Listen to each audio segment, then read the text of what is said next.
Welcome to The Locked Room, stories from the golden age of mystery and crime fiction. I'm Mardell, and this week we have a story of international intrigue. The Secret of the Foxhunter by William Le Queux. It happened 3 winters ago. Having just returned from Stuttgart, where I had spent some weeks at the Marquand in the guise I so often assumed that of Monsieur Gustave Dreux, commercial traveler of Paris, and where I had been engaged in watching the movements of 2 persons staying in the hotel, a man and a woman, I was glad to be back again in Bloomsbury to enjoy the ease of my armchair and pipe. I was much gratified that I had concluded a very difficult piece of espionage, and having obtained the information I sought, had been able to place certain facts before my chief, the Marquis of Macclesfield, which had very materially strengthened his hands in some very delicate diplomatic negotiations with Germany. Perhaps the most exacting position in the whole of British diplomacy is the post of ambassador at Berlin. For the Germans are at once our foes as well as our friends, and are at this moment only too ready to pick a quarrel with us from motives of jealousy which may have serious results. The war cloud was still hovering over Europe. Hence a swarm of spies, male and female, were plotting, scheming, and working in secret in our very midst. The reader would be amazed if he could but glance at a certain red-bound book, kept under lock and key at the Foreign Office, in which are registered the names, personal descriptions, and other facts concerning all the known foreign spies living in London and in other towns in England. But, active as are the agents of our enemies, so also are we active in the opposition camp. Our empire has such tremendous responsibilities that we cannot now depend upon mere birth, wealth, and honest dealing, but must call in shrewdness, tact, subterfuge, and the employment of secret agents in order to combat the plots of those ever seeking to accomplish England's overthrow. Careful student of international affairs that I was, I knew that trouble was brewing in China. Certain confidential dispatches from our minister in Peking had been shown to me by the Marquis, who on occasion flattered me by placing implicit trust in me, and from them I gathered that Russia was at work in secret to undermine our influence in the Far East. I knew that the grave, kindly old statesman was greatly perturbed by the grim shadows that were slowly rising. But when we consulted on the day after my return from Stuttgart, his lordship was of the opinion that at present I had not sufficient ground upon which to institute inquiries. "For the present, Dreux," he said, "we must watch and wait. There is war in the air, first at Peking, then in Europe, but we must prevent it at all costs. Huntley leaves for Peking tonight with dispatches in which I have fully explained the line which Sir Henry is to follow. Hold yourself in readiness, for you may have to return to Germany or Russia tomorrow. We cannot afford to remain long in the dark. We must crush any alliance between Petersburg and Berlin." "A telegram to my rooms will bring me to your lordship at any moment," was my answer. "Ready to go anywhere, eh, Dreux?" He smiled, and then after a further chat, I left Downing Street and returned to Bloomsbury. Knowing that for at least a week or 2 I should be free, I left my address with Boyd and went down to Cotterstock in Northamptonshire to stay with my old friend of college days, George Hamilton, who rented a hunting box and rode with the Fitzwilliam pack. I had had a long-standing engagement with him to go down and get a few runs with the hounds, but my constant absence abroad had always prevented it until then. Of course, none of my friends knew my real position at the Foreign Office. I was believed to be an attaché. Personally, I am extremely fond of riding to hounds. Therefore, when that night I sat down at dinner with George, his wife, and the latter's cousin, Beatrice Graham, I was full of expectation of some good runs. An English country house, with its old oak, old silver, and air of solidity, is always delightful to me after the flimsy gimcracks of continental life. The evening proved a very pleasant one. Never having met Beatrice Graham before, I was much attracted by her striking beauty. She was tall and dark, about 22, with a remarkable figure which was shown to advantage by her dinner gown of turquoise blue. So well did she talk, so splendidly did she sing Dupint's Jeune Fille, and so enthusiastic was she regarding hunting that before I had been an hour with her I found myself thoroughly entranced. The meet, 3 days afterwards, was at Wansford, that old-time hunting centre by the Nene, about 6 miles distant, and as I rode at her side along the road through historic Fotheringay and Nassington, I noticed what a splendid horsewoman she was. Her dark hair was coiled tightly behind, and her bowler hat suited her face admirably, while her habit fitted as though it had been molded to her figure. In her mare's tail was a tiny piece of scarlet silk, to warn others that she was a kicker. At Wansford, opposite the old haycock, once a hunting inn in the old coaching days, but now Lord Chessham's hunting box, the gathering was a large one. From the great rambling old house, servants carried glasses of sloe gin to all who cared to partake of his lordship's hospitality, while every moment the meet grew larger and the crowd of horses and vehicles more congested. George had crossed to chat with the master, Mr. George Fitzwilliam, who had just driven up and was still in his overcoat. Therefore I found myself alone with my handsome companion, who appeared to be most popular everywhere. Dozens of men and women rode up to her and exchanged greetings, the men more especially, until at last Barnard the huntsman drew his hounds together, the word was given, and they went leisurely up the hill to draw the first cover. The morning was one of those damp, cold ones of mid-February. The frost had given, and everyone expected a good run, for the scent would be excellent. Riding side by side with my fair companion, we chatted and laughed as we went along until, on reaching the cover, we drew up with the others and halted while the hounds went in. The first cover was, however, drawn blank, but from the second a fox went straight away for Elton, and soon the hounds were in full cry after him, and we followed at a gallop.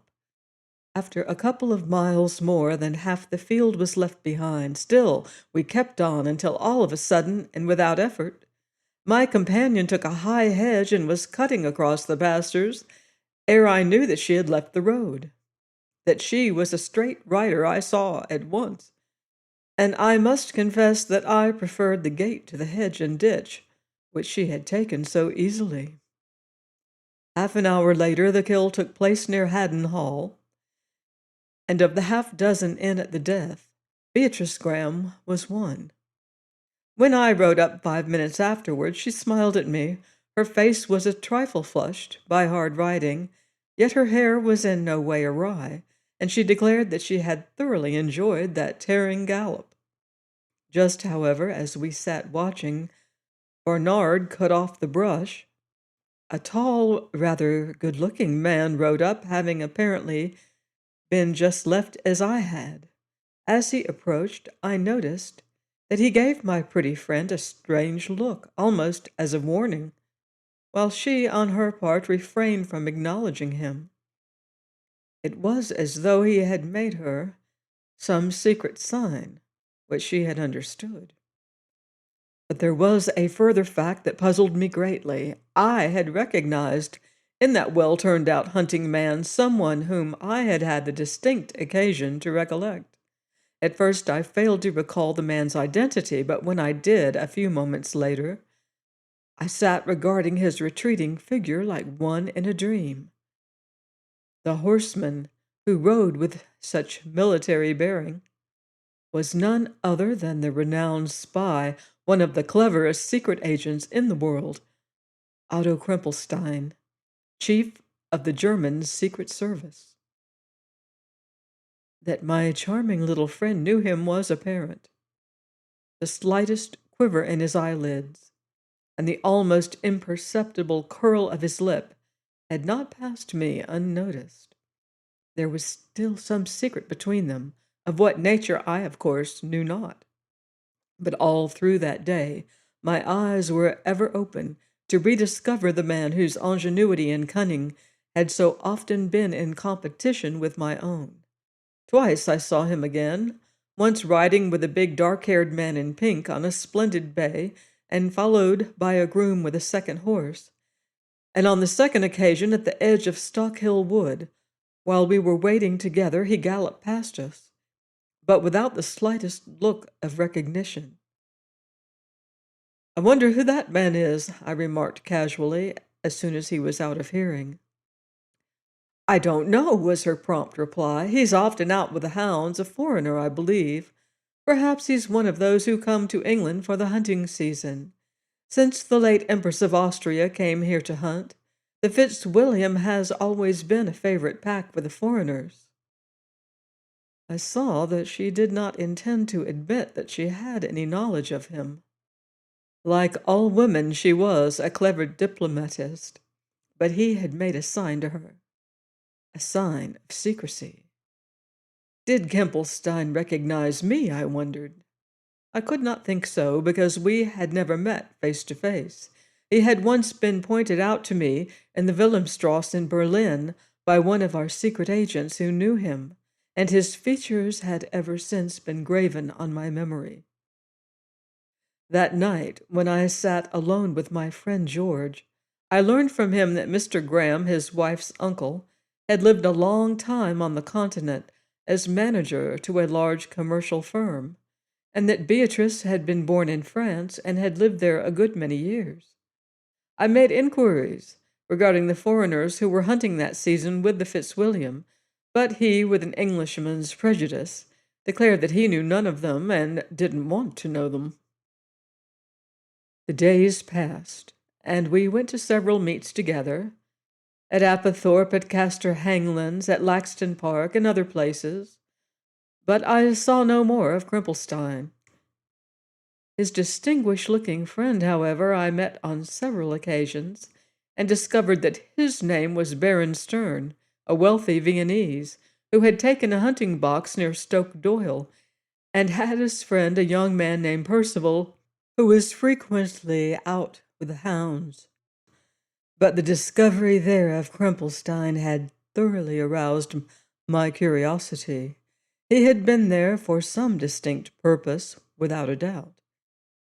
Therefore, I made inquiry of Kirsch, one of our secret agents in Berlin, a man employed in the Ministry of Foreign Affairs, and from him received word that Krempelstein was back in Berlin, and further warning me that something unusual was on foot in England. This aroused me at once to activity. I knew that Krempelstein and his agents were ever endeavoring to obtain the secrets of our guns, our ships, and our diplomacy with other nations, and I therefore determined that on this occasion he should not succeed. However much I admired Beatrice Graham, I now knew that she had lied to me, and that she was, in all probability, his associate. So I watched her carefully, and when she went out for a stroll or a ride, as she often did, I followed her. How far I was justified in this action does not concern me. I had quite unexpectedly alighted upon certain suspicious facts, and was determined to elucidate them. The only stranger she met was Percival. Late one afternoon, just as dusk was deepening into night, she pulled up her mare beneath the black, bare trees, while crossing Burley Park, and after a few minutes was joined by a young foreigner who, having greeted her, chatted for a long time in a low, earnest tone, as though giving her directions. She seemed to remonstrate with him, but at the place I was concealed, I was unable to distinguish what was said. I saw him, however, hand her something, and then raising his hat, he turned his horse and galloped away down the avenue in the opposite direction. I did not meet her again until I sat beside her at the dinner table that night, and then I noticed how pale and anxious she was, entirely changed from her usual sweet, light-hearted self. She told me that she had ridden into Stamford for exercise, but told me nothing of that clandestine meeting. How I longed to know what the young foreigner had given her. Whatever it was, she kept it a close secret to herself. More than once I felt impelled to go to her room in her absence and search her cupboards, drawers, and traveling trunks. My attitude towards her was that of a man fallen entirely in love, for I had discovered that she was easily flattered by a little attention. I was searching for some excuse to know Baron Stern, but often for a week he never went to the meets. It was as though he purposely avoided me. He was still at Weldon Lodge, near Stoke Doyle, for George told me he had met him in Oundle only 2 days before. 3 whole weeks went by, and I remained just as puzzled as ever. Beatrice Graham was, after all, a most delightful companion, and although she was to me a mystery, yet we had become excellent friends. One afternoon, just as I entered the drawing-room where she stood alone, she hurriedly tore up a note and threw the pieces on the great log fire. I noticed one tiny piece, about an inch square, remained unconsumed, and managed half an hour later to get possession of it. The writing upon it was, I found, in German, 4 words in all, which, without context, conveyed to me no meaning. On the following night, Mrs. Hamilton and Beatrice remained with us in the smoking room till nearly 11 o'clock, and at midnight I bade my host good night and ascended the stairs to retire. I had been in my room about half an hour when I heard stealthy footsteps. In an instant, the truth flashed upon me. It was Beatrice on her way downstairs. Quickly, I slipped on some things and noiselessly followed my pretty fellow guest through the drawing-room, out across the lawn, and into the lane beyond. White mist had risen from the river, and the low roaring of the weir prevented her hearing my footsteps behind her. Fearing lest I should lose her, I kept close behind, following her across several grass fields until she came to Southwick Wood, a dark, deserted spot away from road or habitation. Her intention was evidently to meet someone, so when presently she halted beneath a clump of high black firs, I also took shelter a short distance away. She sat on the fallen trunk of a tree and waited in patience. Time went on, and so cold was it that I became chilled to the bone. I longed for a pipe, but feared that the smell of tobacco or the light might attract her. Therefore, I was compelled to crouch and await the clandestine meeting. She remained very quiet. Not a dead leaf was stirred. Not a sound came from her direction. I wondered why she waited in such complete silence. Nearly 2 hours passed, when at last, cramped and half frozen, I raised myself in order to peer into the darkness in her direction. At first I could see no one, but on straining my eyes I saw to my dismay that she had fallen forward on the tree trunk and was lying motionless in a heap upon the ground. I called to her, but received no reply. Then rising, I walked to the spot and in dismay threw myself on my knees and tried to raise her. My hand touched her white cheek. It was as cold as stone. Next instant, I undid her fur cape and bodice and placed my hand upon her heart. There was no movement. Beatrice Graham. was dead. The shock of the discovery held me spellbound, but when a few moments later I aroused myself to action, a difficult problem presented itself. Should I creep back to my room and say nothing? Or should I raise the alarm and admit I had been watching her? My first care was to search the unfortunate girl's pocket, but I found nothing save a handkerchief and purse. Then I walked back and, regardless of the consequences, gave the alarm. It is unnecessary here to describe the sensation caused by the discovery or of how we carried the body back to the house. Suffice it to say that we called the doctor, who could find no mark of violence or anything to account for death. And yet she had expired suddenly without a cry. One feature, however, puzzled the doctor, namely that her left hand and arm were much swollen and had turned almost black, while the spine was curved, a fact which aroused a suspicion of some poison akin to strychnia. From the very first, I held a theory that she had been secretly poisoned, but with what motive, I could not imagine.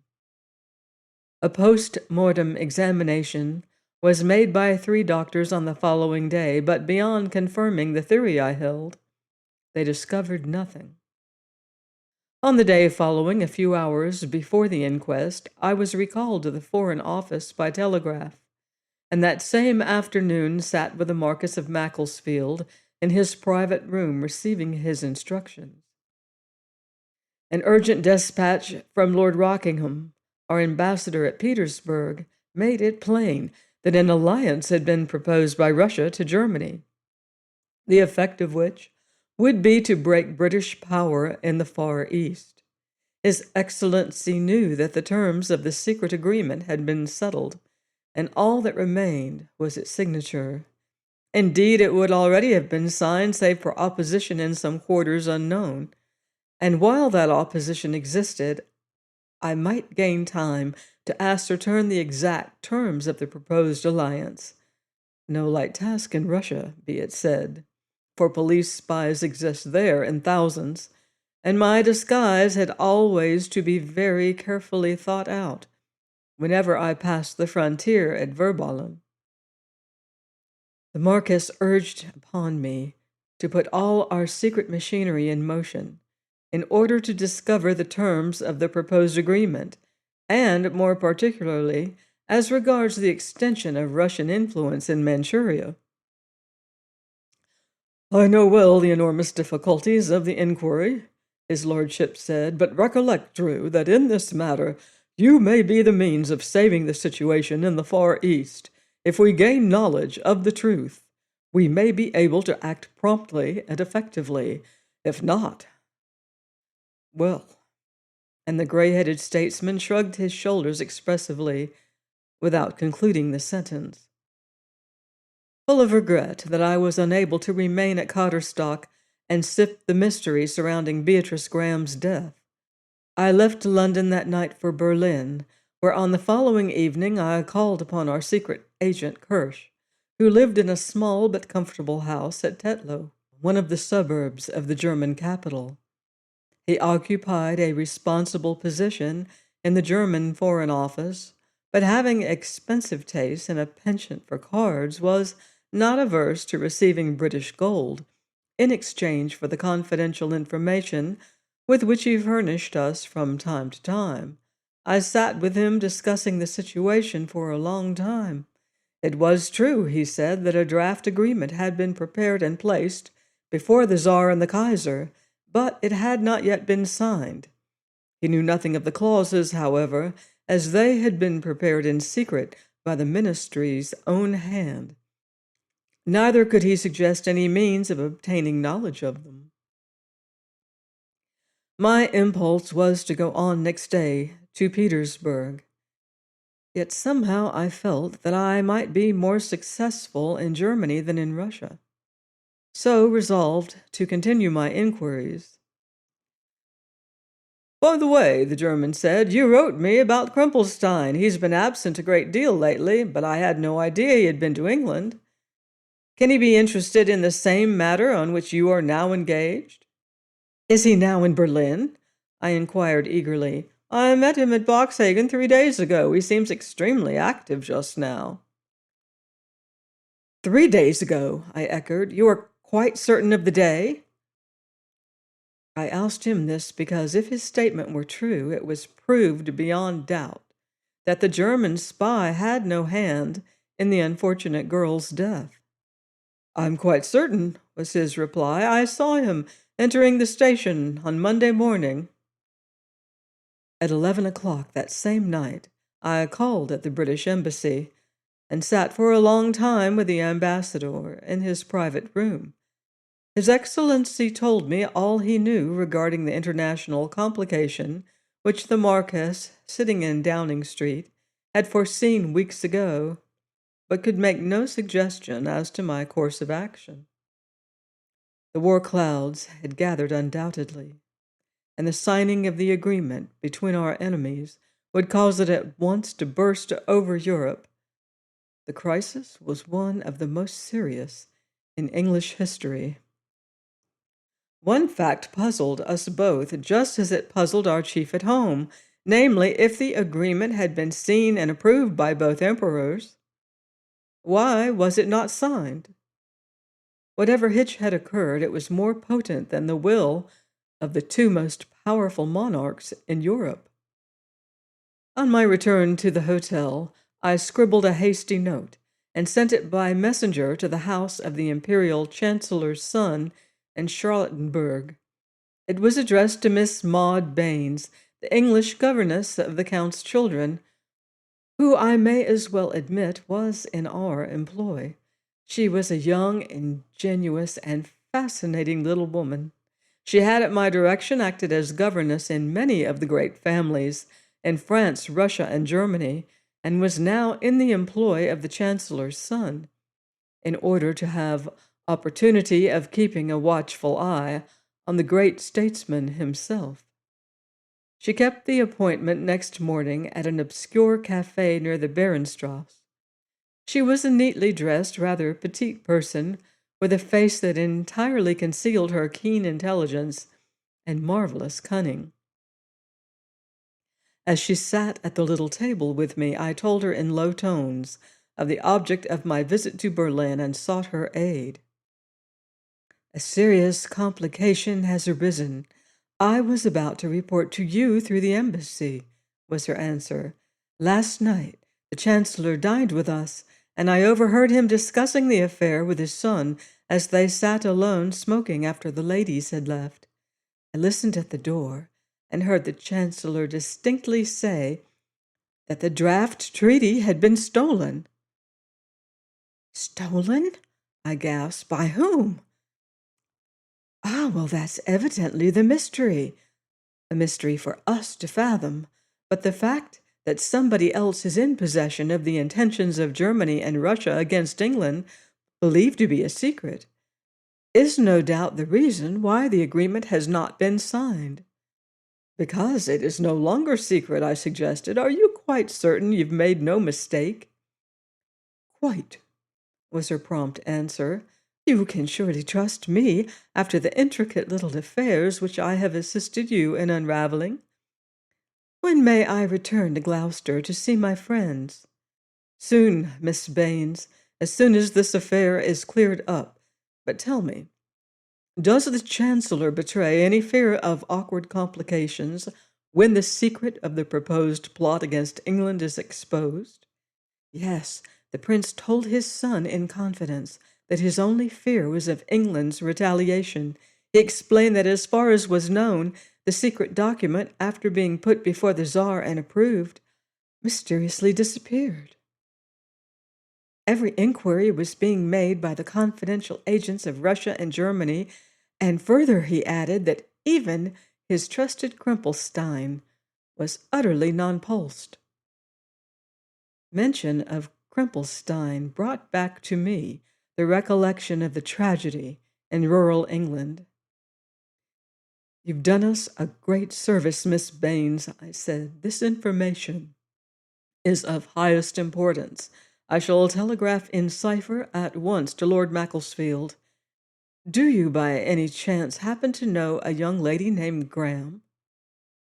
I inquired, recollecting that the deceased woman had lived in Germany for several years. She responded in the negative, whereupon I drew from my pocket a snapshot photograph, which I had taken of one of the meets and hounds at Wansford, and handing it to her, inquired if she recognized any of the persons in it. Having carefully examined it, she pointed to Baron Stern, whom I had taken in the act of lighting a cigarette, and exclaimed, "Why, that's Colonel Davidoff, who was secretary to Prince Obolensky when I was in his service. Do you know him?" "No," I answered, "but he has been hunting in England as Baron Stern of Vienna. This man is his friend," I added, indicating Percival. "And that's undoubtedly a man whom you know well by repute, Moore, chief of the Russian Secret Service in England. He came to Prince Obolensky's once when he was in Petersburg, and the princess told me who he was." Unfortunately, I had not been able to include Beatrice in the group. Therefore, I had only her description to place before the clever young woman who had on so many occasions gained knowledge of secrets where I and my agents had failed. Her part was always a difficult one to play, but she was well paid, was a marvelous linguist, and for patience and cunning was unequaled. I described her as minutely as I could, but still she had no knowledge of her. She remained thoughtful a long time and then observed, "You have said that she apparently knew more? He has, I know, recently been back in Petersburg.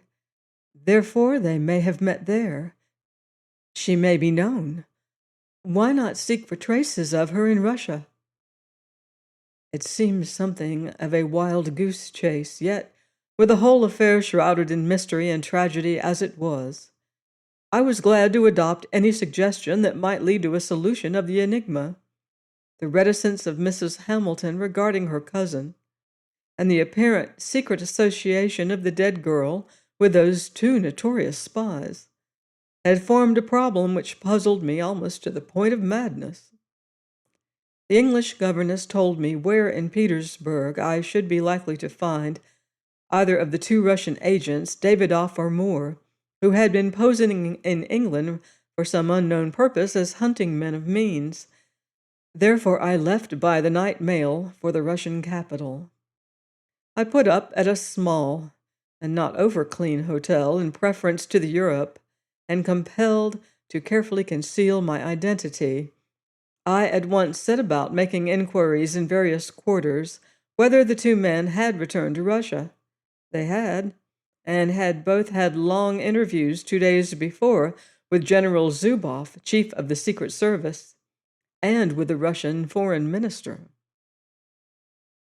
At the embassy, and in various English quarters, I sought trace of the woman whose death was such a profound mystery, but all in vain.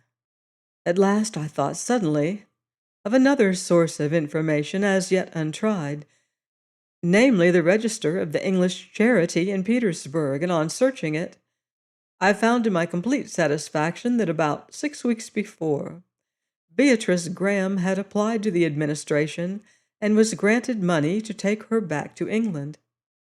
She was the daughter, it was registered, of a Mr. Charles Graham, the English manager of a cotton mill in Moscow, who had been killed by an accident and had left her penniless.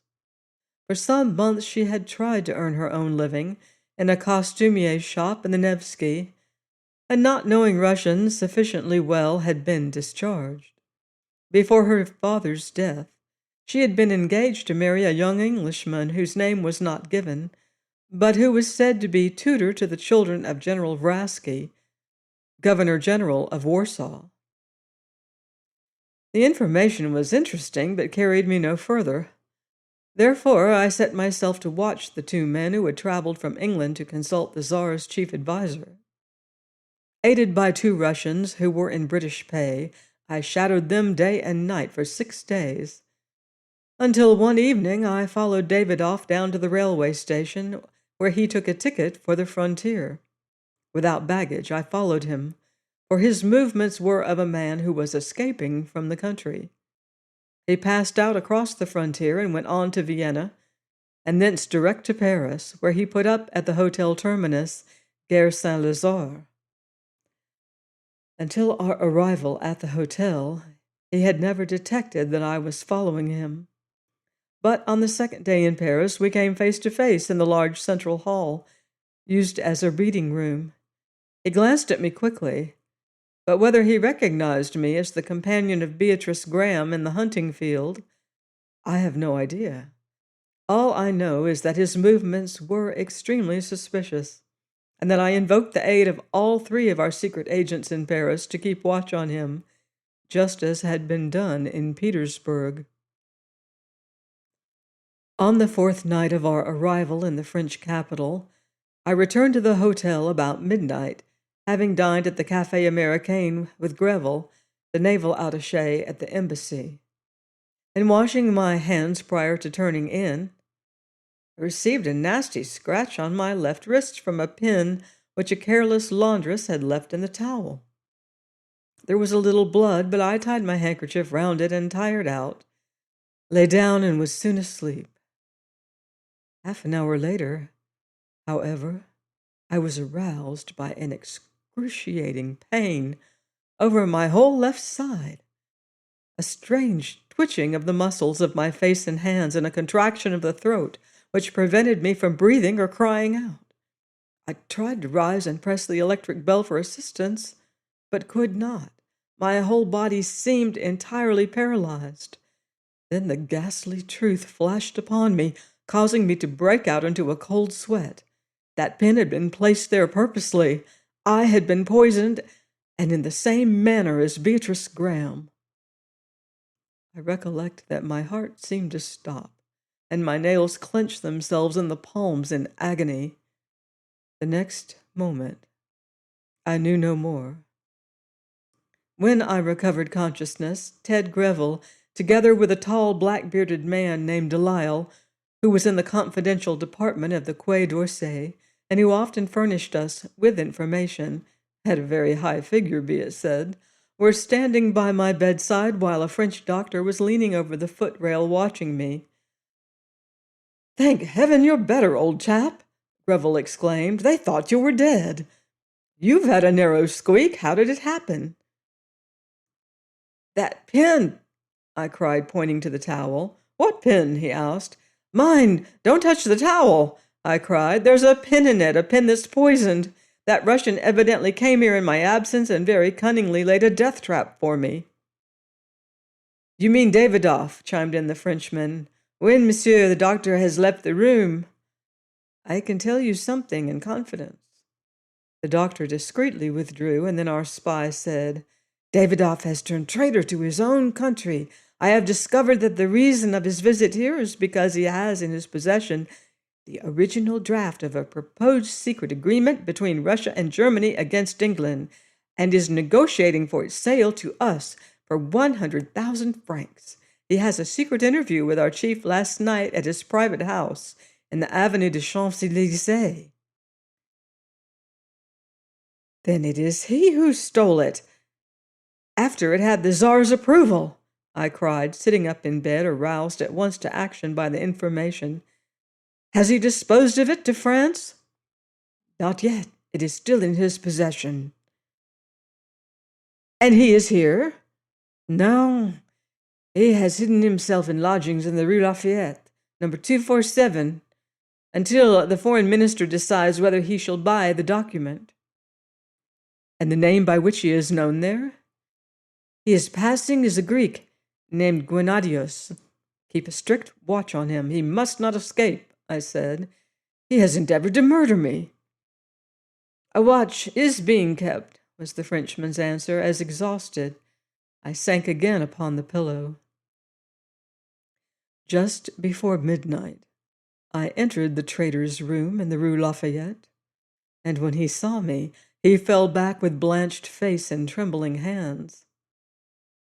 "No doubt my presence here surprises you," I said, "but I may as well at once state my reason for coming here.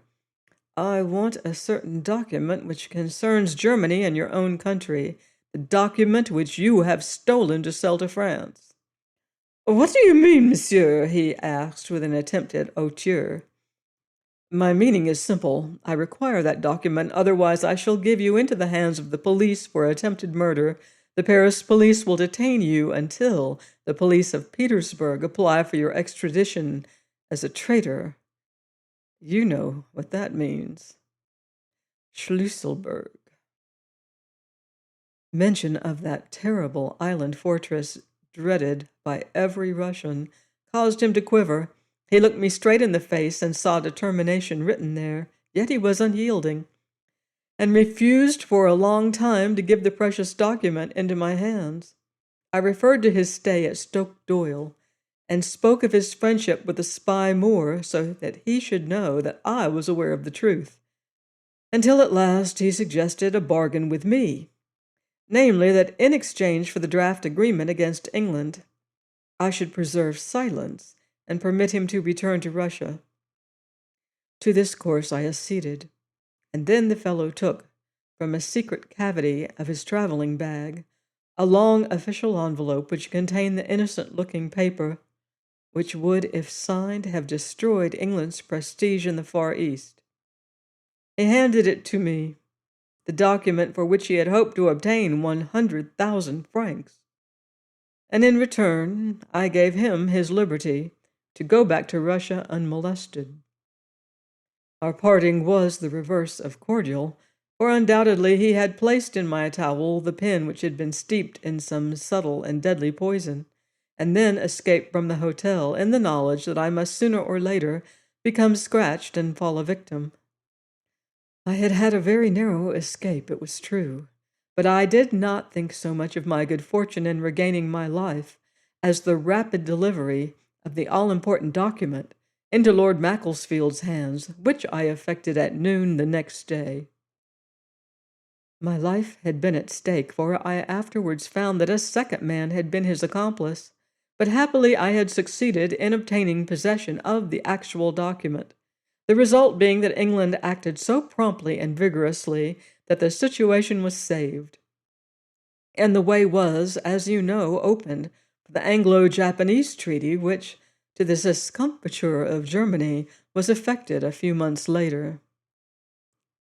Nearly 2 years have gone by since then, and it was only the other day, by mere accident, that I made a further discovery which explained the death of the unfortunate Beatrice Graham.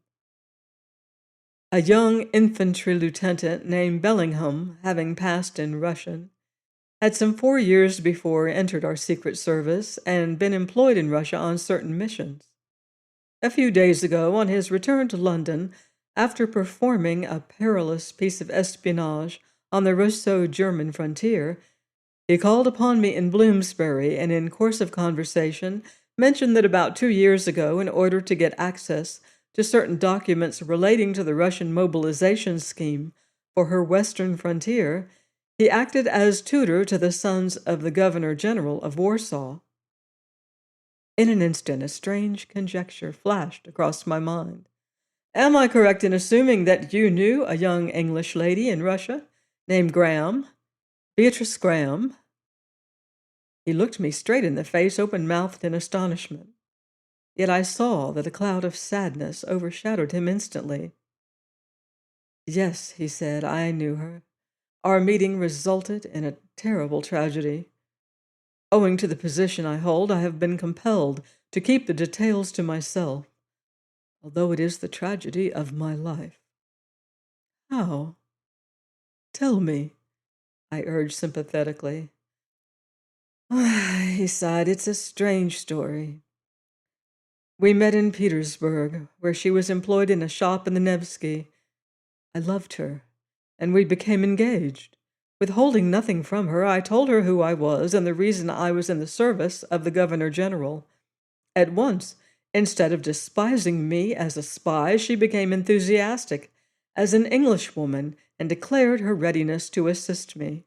She was looking forward to our marriage and saw that if I could effect a big coup, my position would at once be improved and we could then be united. He broke off and remained silent for a few moments, looking blankly down into the gray London street. Then he said, I explained to her the suspicion that Germany and Russia were conspiring in the Far East and told her that a draft treaty was probably in existence and that it was a document of supreme importance to British interests. Judge my utter surprise when a week later she came to me with the actual document, which she said she had managed to secure from the private cabinet of Prince Kolorkov, director of the private chancellery of the emperor, to whose house she had gone on a commission to the princess. Truly, she had acted with a boldness and cleverness that were amazing. Knowing the supreme importance of the document, I urged her to leave Russia at once and conceal herself with friends in England, taking care always that the draft treaty never left her possession.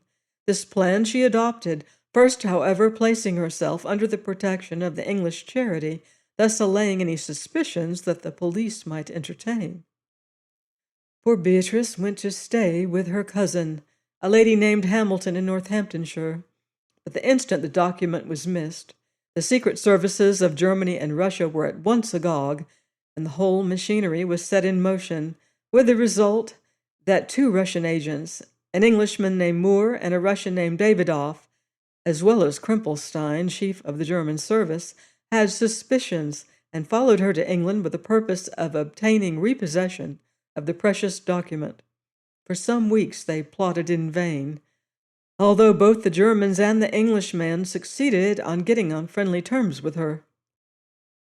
She telegraphed to me asking how she should dispose of the document, fearing to keep it long in her possession, but not being aware of the desperate character of the game, I replied that there was nothing to be feared.